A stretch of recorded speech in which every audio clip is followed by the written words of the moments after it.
So, I guess I'm back in Albany.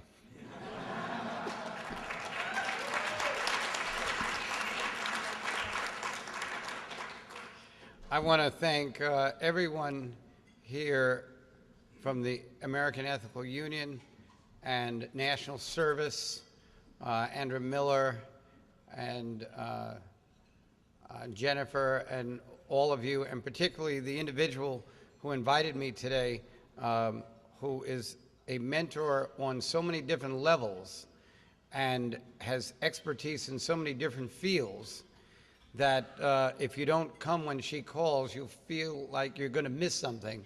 Phyllis Harrison Ross.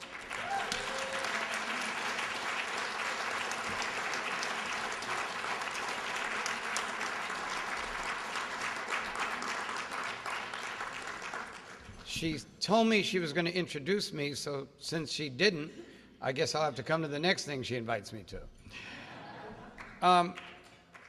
In terms of the whole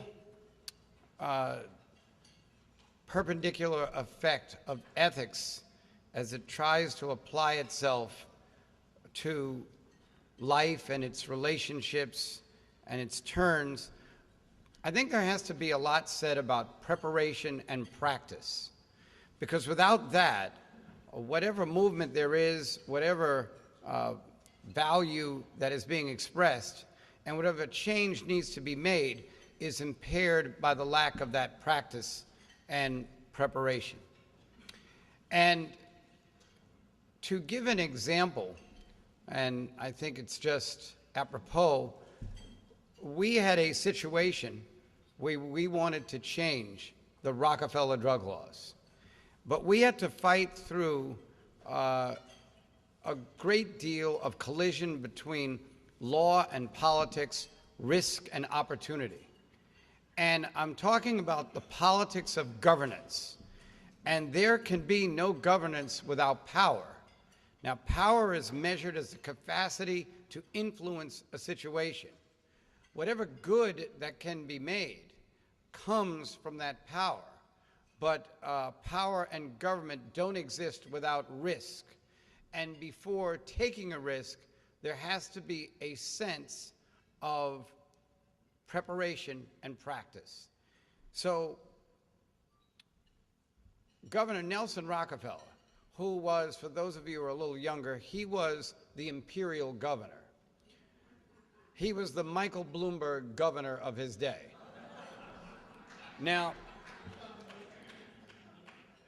look, I don't even see that as a negative remark. It's a reality. When you can raise $100 million to run for mayor and give $250 million to foundations just to make sure no one else can raise any money, then you are an imperial mayor, and I don't think you should walk away from that title.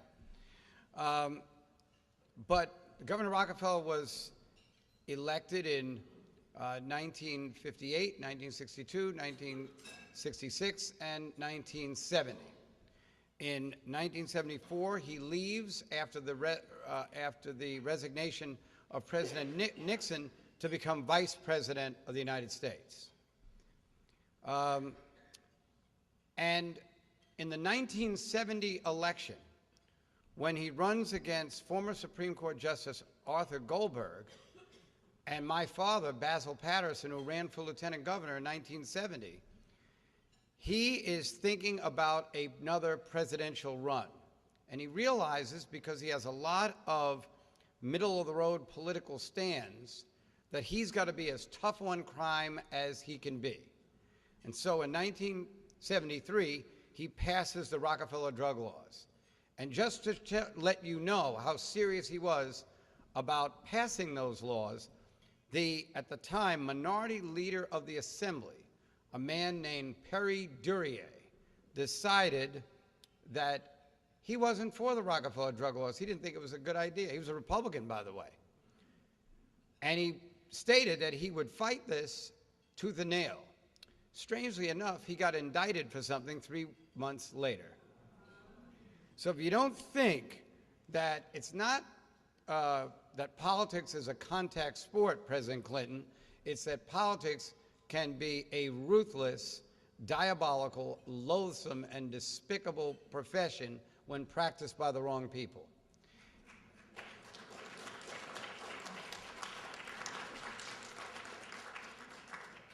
So then we got the Rockefeller drug laws. And as Mr. Drucker, who I'd like to point out, took my speech and gave it earlier today,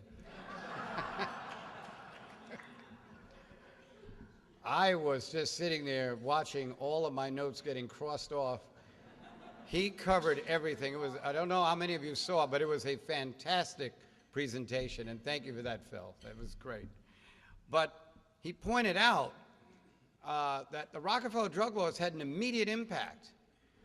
At the time that the Rockefeller drug laws were passed, we had 12,385 people in the New York State prison system. By the time I came into office in 1985, which was around the same time the crack epidemic was starting to take hold in New York City, that number had tripled. And then with the advance of crack, it multiplied the prison population even more. By 1998, the prison population was in the high 60,000s.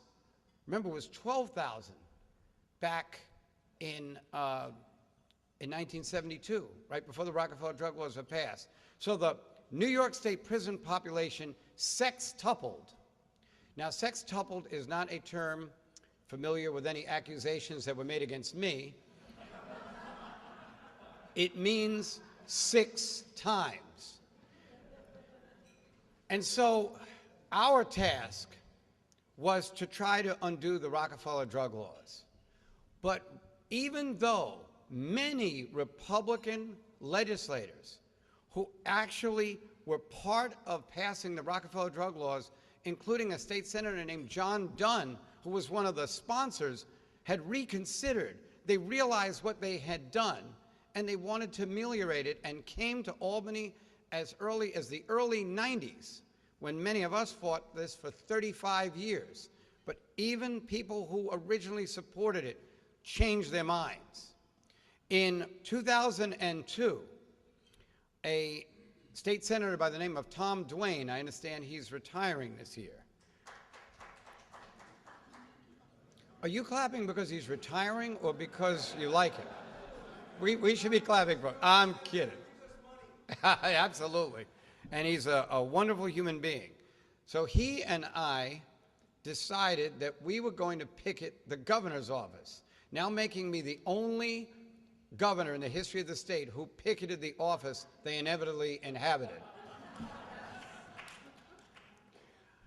But we decided that if you're going to get arrested for protesting the Rockefeller drug laws, take a Rockefeller with you. And one of the Rockefellers actually was arrested with us in October of 2002, and we went to jail with a Rockefeller over the Rockefeller drug laws. And I should give her credit. She's a great lawyer by the name of Mela Rockefeller. So the point that I'm making here is that in 2006, when Governor Spitzer and I were elected, I thought we were going to take immediate action on the Rockefeller drug laws. In his short time in office, Governor Spitzer did some wonderful things, but one of them was not starting to reform the Rockefeller drug laws. And I thought that it would never happen. And so we continued to try to argue within the administration, and you know how people listen and they nod and then they don't do anything? That went on for 14 months. Then there was what you might call an intervening cause. And I won't go into the details of it. But in the end, I was governor. And I had to inform the people on that panel, now I'm doing the listening and I'm doing the nodding, and if you don't do it, you won't be here. And that's what we call executive leadership. I must admit, it's great. You don't have to do anything. All you have to do is just look at people. And even for me, that's difficult, but I think they still know that I'm getting it done. But I was aware that no one in the Republican Party, not because we don't get along, because when I came into office, the economic plan that I tried to change the state to complied more with what Republican philosophy would be than Democratic, but the state was going insolvent, so we had to do it that way. But on the issue of the Rockefeller drug laws, I made the assessment that we would not get one vote. And so therefore, the only way to reform the Rockefeller drug laws was to have Democrats running the Senate and the Assembly. And so I raised $3 million to change the Senate to Democratic in 2008, and was only able to do it by one vote. But it was enough for us to now start embarking on this path. And we realized that there were a lot of marginal Democrats that didn't want to vote for the bill, so we had to change the face of people who were going to jail under the Rockefeller drug laws from violent criminals to individuals who were addicted, that it was a medical problem, and to individuals who might have engaged in low-level drug dealing, as Mr. Drucker pointed out earlier today, only because they had to support their own habits, that only 16% of them committed violent crimes, and that though there were kingpins, again, as Mr. Drucker pointed out, that how many kingpins are there anywhere in any profession? So we were hopefully able successfully to make this case. People are addicted to alcohol, people are addicted to gambling, but drugs are illegal. And so therefore, their addictions often push them to have to steal to support their habits. And 32 states had addiction programs, 12 others had other remedies. New York was one of only 6 states that had absolutely nothing. We had the toughest drug laws in the country, 70% higher than the state that was second, the state of Ohio. And we're doing no rehabilitation, even though there was a famous case about 40 years ago, the State versus Ciro, that mandated that incarceration was not just for society's vindictive acts toward people who'd committed crimes, but it was supposed to be set forth for rehabilitation. And we'd never actually done that.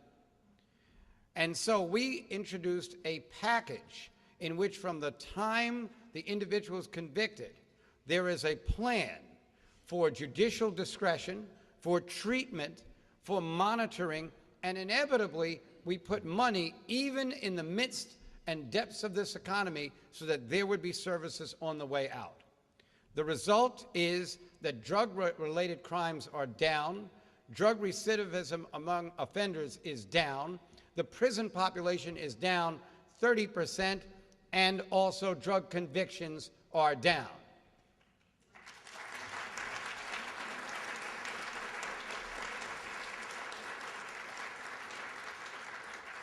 Our colleagues argued that this would be an issue in the 2010 election if we passed the bill.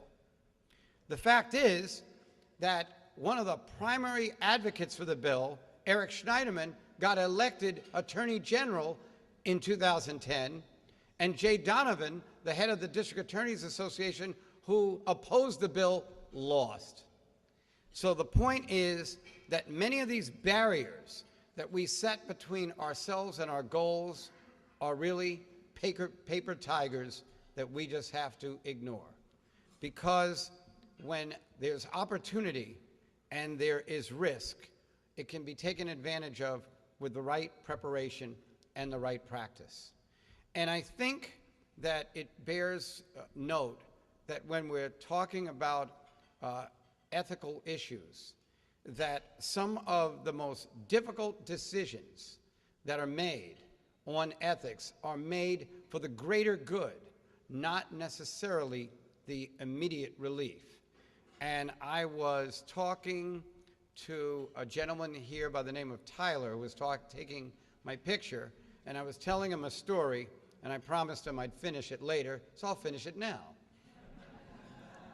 And it had to do with the mission of Dr. Martin Luther King, who of course led the Montgomery boycotts in 1955. And he led them after a woman failed to sit in the back of the bus as she was required to do, and her name was wrong. But I knew you'd say that. Because when Dr. King focused in on having those boycotts, the first woman who was arrested for not sitting in the back of the bus was not Rosa Parks. The problem was when they were taking her off the bus, she punched a policeman and broke his nose. So let's just say she could not be the victim even though her human rights were violated. The next person that didn't sit in the back of the bus, unfortunately, was an unwed mother. Now that would mean nothing in 2012, but it meant a lot in the Deep South in 1955. And even though Dr. King wanted to support her, he couldn't, because that would become the issue more than the civil rights issue. And then on December 1st, 1955, 2 months after the last incident, that's when Rosa Parks was arrested. Rosa Parks was a community activist. She had spoken in front of audiences. She was the victim. And Dr. King, who we think of as making these great speeches, I think his true genius is missed by organizers today. He was a planner. He was prepared. He knew exactly what would happen when he took an action, and he knew exactly how to respond to it. And the conversation that I was having with Tyler was about the Occupy Wall Street movement, a movement that I watched from close vantage point because it is one half a block from the studio at WOR where I do my radio program every day. And my first reaction to Occupy Wall Street when everyone else was putting them down was that we should remember there was a small student demonstration at Columbia University in 1968 that people laughed at. It was protesting the war. Within a year, the whole nation and the world were focusing on our conflict in Vietnam. And this movement had and still has the same possibility. But the individuals, very good-hearted, very benevolent, and with a lot of integrity, tried to solve all the world's problems at once. And of course, because food was being served, a number of people who were needy and deserving came there and became part of the movement. But when they couldn't exercise the discipline that the original Wall Street occupiers had, everybody got blamed for their misdeeds. And it started a spiral that ended that phase of the Occupy Wall Street movement. And my suggestion to them is to go back and read history, because those who don't are condemned to repeat it. But read the history about Dr. King. Read the history about his organizing prowess. That there are times that, unfortunately, we can't always address every issue in that moment. But we're looking at the greater good, and we're looking at moving opportunity for all of society. And in doing that, there has to be a steadfast, disciplined criticism and honesty about the way situations are. And there's so many that I think need to be addressed right now. Yesterday, the president has relaxed some of the rules for illegal aliens regarding immigration. And given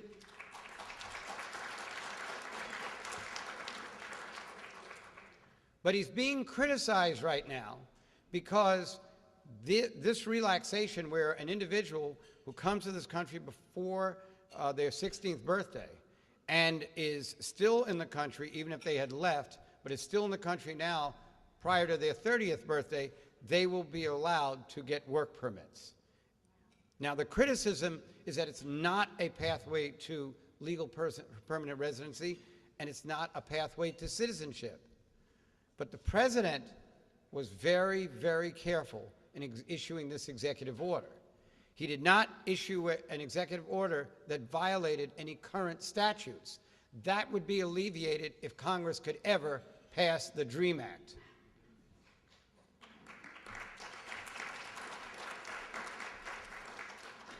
By the way, I'm not confident that this Congress can pass the DREAM Act. I don't think the House could pass the 1964 Civil Rights Act if you brought it back right now. So what the president did was he left that part out of the executive order. Why? Because although it doesn't solve all the problems, it will have an effect and will hopefully be the catalyst for a movement that will give honor to immigrants who are in this country right now. By the way, I was reading an editorial about these immigrants who come in. They take everybody else's jobs. They have no respect for the country. They are dirty and unseemly. They don't speak the language, and they are classless individuals. It was written about the immigrants from Germany in 1755, and the author was Benjamin Franklin. So clearly, this is a quarter of a millennium that this country has not figured out the value of immigration. Let me explain it for you. What's happening in Greece, what's happening in Spain, what's happening in Ireland, what's happening in Italy is because they have aged out populations with strong benefit plans and no younger workforce to create the revenues that would support the elder generation. One country not on the list is the United States of America, because those immigrants who we talk about, make fun of, torture and ridicule, those immigrants are taking the jobs that a lot of Americans, even in the midst of the economic downturn, for some reason won't take. And those revenues are driving the economy just enough that we have not tanked before the European Union has. So before you ridicule or cajole your nearest immigrant, think about the value that people who have come to this country from other shores have always made. Because in the end, we are all immigrants. Too bad the Indians didn't have the same policies that we have now. Maybe we wouldn't be living here. So I'd like to thank all of you for this opportunity to come and address you. I have the greatest respect for the union and for the issue of ethical culture. And I would just close by something I read in the book, The Power of Myth, by Joseph Campbell. And it was that at times in life, there are incidents that are so shocking and so jarring that they congeal the human spirit, that there's almost an embolic connection that we all have to each other, but we're separated often by race, religion, or national origin, by age or disability, by sex or sexual orientation. Sometimes we're separated by geography, but that we come together when these moments occur. And it was talked about by a pope, Pope Gregory I, back in the 12th century. And yet, at moments like on September 11th, we saw people running into buildings trying to save people they didn't even know, giving up their careers, their family, their lives itself to help others. And at that point, we were all together. So there is a Christian saying that derives from Jesus, love your neighbor as you would love yourself, that I think in the 21st century we could expand to all religions and all people, which is to love thy neighbor because they are ourselves. Thank you very much.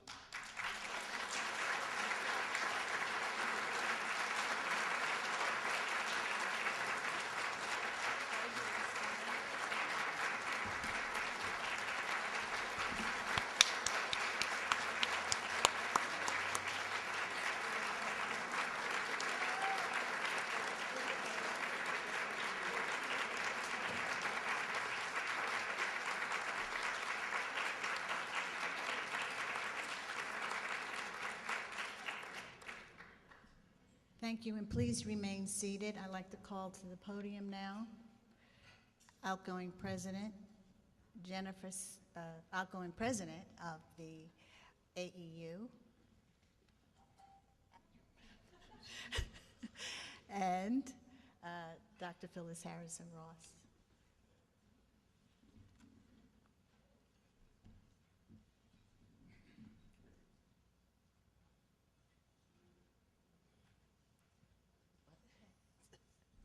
My words are so very, very brief, and my words are only that it is not just mine, but all of ours in the AU's honor and privilege to be able to share the stage with the I'm sorry, my brain just went National Service Conference, which isn't correct. National Ethical Service. Phyllis Harrison Ross. Oh, thank you. I'm sure most of you probably are saying now, who is she? I'm with the New York Society, and I chair the Social Service Board, and I'm a trustee. And I am so very happy to be able to be here and present to the son of my very good friend, Portia and Basil Paterson, and the husband of my link sister, Michelle Paterson, to an award that is from the National Service Council. Now, he's told you and in the introduction,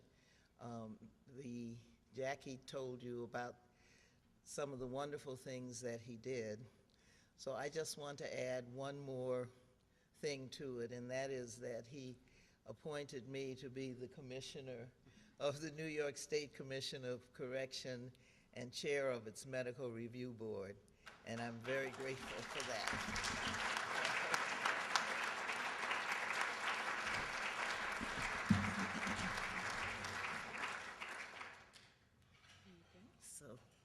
So on behalf, this is presented in recognition of the Honorable David Paterson, former governor of the state of New York, for his unwavering commitment, exemplary leadership, and long-standing work in public service to help the people and the communities of the New York State by the American Ethical Union at the 97th Annual Assembly, Albany, New York.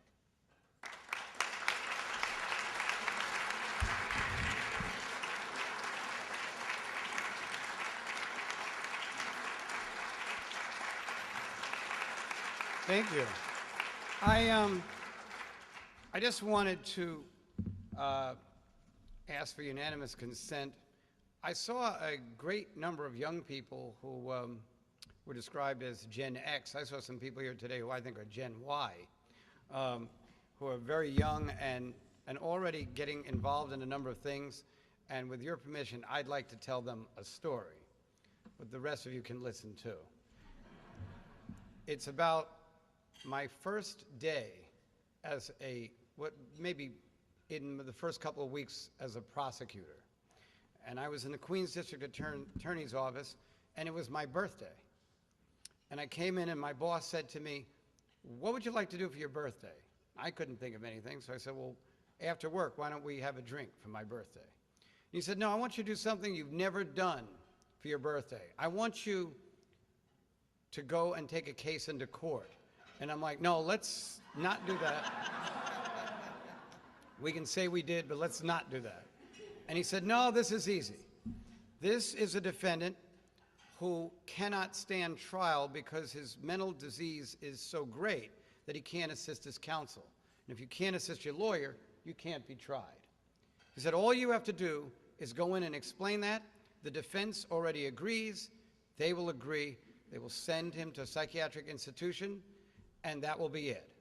So I went into court, and I got up and I said, "Your Honor, this defendant," and I'll never forget his name, Ronald Galella.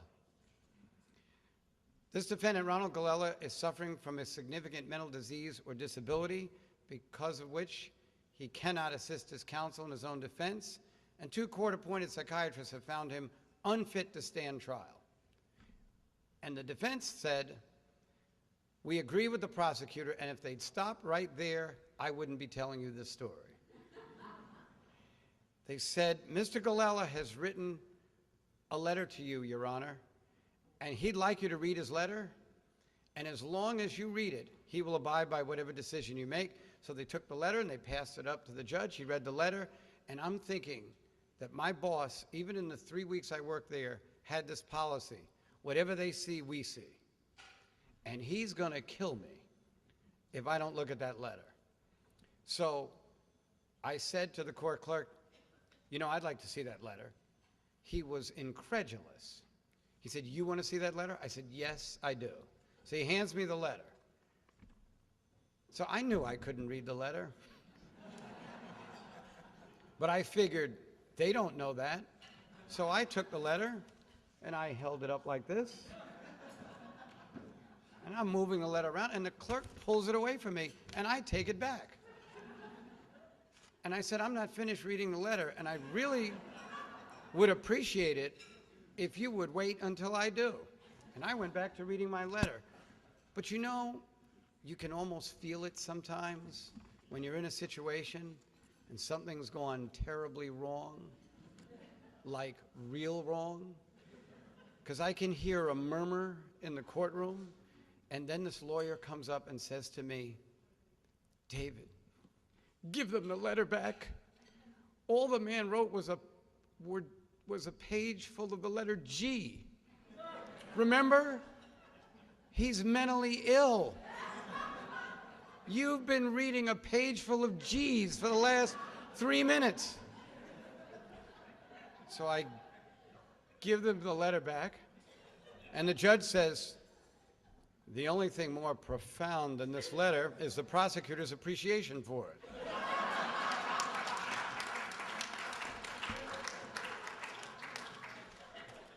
Do you remember that scene in The Wizard of Oz where the lion runs away and dives through a window? I felt like him that day, but what I want all you young people to know is things like that will happen to you, but the man who embarrassed himself in the courtroom that day became the governor of the state of New York.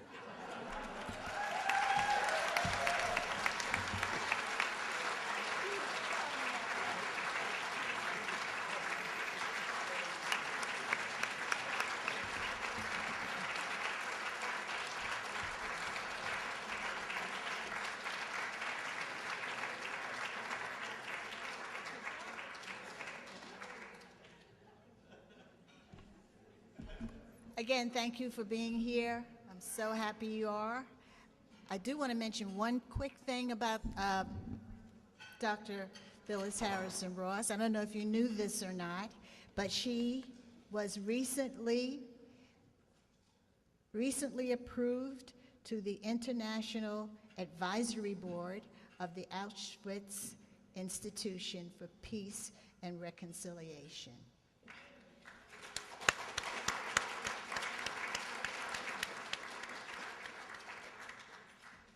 Thank you, everybody.